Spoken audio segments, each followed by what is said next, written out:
I'm Lisa. Mark came in, happened to be his birthday. He's going away with a birthday hat. Just wanted to let you know. Go ahead, Mark. Yeah. You've been, your family's been shopping here a long time. Oh yeah, I'm second generation. My pops used to always buy stuff here. He was 86 when he went to the good Lord, but he was coming here all the time, buying odds and ends, gloves and tools and just whatever he can get his hands on. You remember your first times coming in here when you were a kid? I remember coming in here and there was no Costco, no Home Depot. It was all fields out there. That's how far back. So no Wendy's, no KFC across the street. You guys been here for a long time. Appreciate you coming back and Yeah.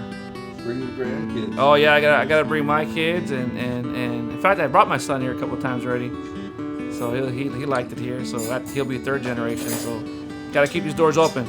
Don't yeah. close the doors. Gotta keep on supporting local. Thank you very much. You're welcome. Happy birthday. Yeah, thank you.